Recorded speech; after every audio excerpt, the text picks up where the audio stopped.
இந்த அஞ்சலிக்கு ஏற்கனவே நம்ம இலக்கியா நெறைய வார்னிங் குடுத்துட்டாங்க. நெறைய டைம் வந்து பார்த்தீங்கன்னா சொல்லி பார்த்துட்டாங்க. எப்பவுமே வந்து பார்த்தீங்கன்னா, இந்த ஒரு விஷயத்த மட்டும் நீ செஞ்சிடவே செஞ்சிடாத. நான் ஏற்கனவே உன் மேல பயங்கர கான்ல இருந்துட்டு இருக்கேன். கௌதம மறுபடியும் மறுபடியும் சீண்டிட்டு இருந்த அப்டின்னா, கண்டிப்பா நான் சும்மாவே விட மாட்டேன் அப்டின்னு சொல்லிட்டு வந்து பார்த்தீங்கன்னா சொல்லியிருந்தாங்க. ஆனா இந்த அஞ்சலி அது எதையுமே கேட்காம ஒவ்வொரு முறையும் நம்ம கௌதமோட மனச கஷ்டப்படுத்துறது மட்டும் இல்லாம, இப்ப அடுத்ததா பைரவி மேல கௌதமையே வந்து பார்த்தீங்கன்னா கோவப்பட வச்சிருந்தாங்க இல்லையா? அதுல ஒரு பயங்கர கோவத்துல இருந்துட்டு இருக்காங்க. இதுக்கு நடுவுல இன்ஸ்பெக்டர் வந்து பார்த்தீங்கன்னா ஃபோன் பண்ணி சொல்லும்போது, இப்போ அஞ்சலி தான் அது எல்லாத்துக்குமே காரணம்னு சொல்லிட்டு எனக்கு நல்லாவே தெரியும். நீங்க என்ன பண்றீங்க?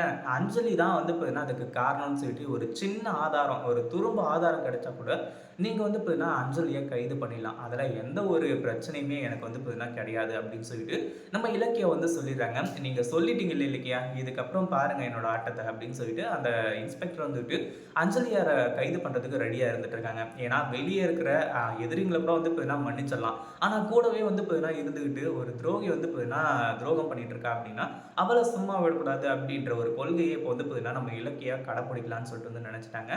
அதுக்கு முன்னாடி என்னவெல்லாம் நடக்குது அப்படின்னு சொல்லிட்டு பார்க்கறதுக்கு முன்னாடி, இப்பதான் நம்ம சேனலுக்கு ஃபர்ஸ்ட் டைம் வரீங்க அப்படின்னா, கீழ இருக்க சப்ஸ்கிரைப் பட்டன பிரஸ் பண்ணிக்கோங்க. இப்போ நம்ம இலக்கியா இருந்துகிட்டு, அஞ்சலி வந்து பார்த்தீங்கன்னா, இது எல்லாத்தையுமே பண்ணிட்டு இருக்கா. இதுக்கப்புறமும் வந்து பார்த்தீங்கன்னா, அவள விடக்கூடாதுன்னு முடிவு பண்ணிட்டாங்க. எல்லாமே நல்ல விஷயம் தான். அதே மாதிரி அந்த இன்ஸ்பெக்டர் வந்துட்டு, இது மாரி தான் அந்த இவன் வந்து பார்த்தீங்கன்னா, ஒரு பொண்ணு கூட தான் வந்து பேசிட்டு இருக்கான் அப்படின்னு உடனே டக்குனு வந்து பார்த்தீங்கன்னா யோசிக்காம, அதுக்கு காரணம் வந்து பார்த்தீங்கன்னா அஞ்சலியா தான் இருக்கும். அதாவது அஞ்சலி கிட்ட தான் பேசிட்டு இருப்பான் அப்படின்னு சொல்லிட்டு வந்து பார்த்தீங்கன்னா முடிவு பண்ணிட்டாங்க. இந்த அஞ்சலி வந்து பார்த்தீங்கன்னா, இப்ப பக்கு பக்குன்னு இருக்கு. என்ன பண்றது? ஏது பண்றது? அப்படின்னு சொல்லிட்டு வந்து தெரியாம வந்து பார்த்தீங்கன்னா, திரு திரு திருன்னு முழிச்சுட்டு இருக்காங்க. அடுத்ததா இன்னொரு ஒரு விஷயம். அதாவது என்ன அப்படின்னு பார்த்தீங்கன்னா, அந்த இன்ஸ்பெக்டர் வந்துட்டு தயாராயிட்டாரு. அஞ்சலிய வந்து அரெஸ்ட் பண்றதுக்காக.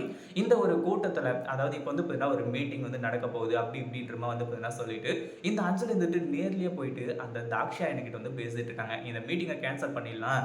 அது மட்டும் இல்லாம போலீஸ் வந்து பார்த்தீங்கன்னா, நம்மளோட மொபைல்லாம் வந்து பார்த்தீங்கன்னா ட்ராப் பண்றாங்க. இதுக்கப்புறம் நம்ம வசமா மாட்டிக்குவோம். தயவு செஞ்சு இந்த மீட்டிங் வந்து கேன்சல் பண்ணிடுங்க அப்படின்னு சொல்லிட்டு சொல்லியுமே கேட்காம, இந்த தாக்ஷாயணி வந்துட்டு இந்த மீட்டிங் நடக்கும். அதுல எந்த ஒரு சந்தேகமே கிடையாது. எந்த போலீஸ் வராங்க, என்ன ஏதுன்னு சொல்லிட்டு நான் பார்த்துக்கிறேன். அப்படின்ற மாரி வந்து சொல்லிட்டு இருக்காங்க. இப்போ இந்த தாக்ஷாயணி சொன்ன மாரி மீட்டிங்கும் வந்து பார்த்தீங்கன்னா நடந்துட்டு இருக்கு. அதுல எந்த ஒரு பிரச்சனையுமே கிடையாது. ஆனா அதே சமயம் நம்ம போலீஸ் எப்படா வந்து பார்த்தீங்கன்னா இந்த மீட்டிங் நடக்கும், எப்ப இவங்கள கூண்டோட தூக்கலாம் அப்படின்னு சொல்லிட்டு வந்து பார்த்தீங்கன்னா இப்போ வெயிட் பண்ணிட்டு இருக்காங்க. அது மட்டும் இல்லாம அஞ்சலி அவளோட ஃபோன வந்து பார்த்தீங்கன்னா, ஸ்விட்ச் ஆஃபே பண்ணிட்டா. ஏன்னா, ஸ்விட்ச் ஆஃப் பண்ணா தான் வந்து பார்த்தீங்கன்னா, நம்ம எங்க இருக்கோம், என்ன ஏது அப்படின்றது தெரியாது அப்படின்ற ஒரு காரணத்தினால, அப்படி சப்போஸ் வந்து பார்த்தீங்கன்னா, போலீஸ் வந்தாலும் எஸ்கேப் ஆயிடலாம்னு சொல்லிட்டு வந்து நினைச்சுட்டு இருந்தா. ஆனா, நம்ம அந்த போலீஸ் அதுக்கப்புறம் வந்து பார்த்தீங்கன்னா, நம்ம இலக்கியா இவங்க டார்கெட் பண்ணது யார அப்படின்னு பார்த்தீங்கன்னா, வேற யாரும் கிடையாது. அஞ்சலிய மட்டும் தான். ஏன்னா, அஞ்சலி வந்து பார்த்தீங்கன்னா, இத்தன நாளா வீட்ல இவ்ளோ டிமிக்கி குடுத்துட்டு இருக்கா எல்லாரையும். முதல்ல வந்து பார்த்தீங்கன்னா, அவள கையங்கலமா பிடிக்கணும் அப்படின்றதுக்காக வந்து பார்த்தீங்கன்னா, பொறி வச்சு காத்திருந்த மாரி காத்திருந்தாங்க. கடைசியா எப்படியோ ஒரு வழியா வந்து பார்த்தீங்கன்னா, அரெஸ்ட் பண்ணி கொண்டு போய் வந்து பார்த்தீங்கன்னா, இப்போ ஜெயில்ல போட்டுறாங்க. இந்த அஞ்சலியால இனிமே எதுவுமே பண்ண முடியாது. ஆதாரங்கள் ஸ்ட்ராங்கா இருந்தா போதும். அதுக்கப்புறம் கார்த்திக்கே வந்து பார்த்தீங்கன்னா, இந்த அஞ்சலியோட முகத்துல காரி துப்பிருவாங்க. இத பத்தி நீங்க என்ன நினைக்கிறீங்க? அந்த வீடியோ புடிச்சிருந்தா லைக் பண்ணுங்க, ஷேர் பண்ணுங்க. இப்பதான் நம்ம சேனலுக்கு ஃபர்ஸ்ட் டைம் வரீங்க அப்படின்னா சப்ஸ்கிரைப் பண்ணிக்கோங்க.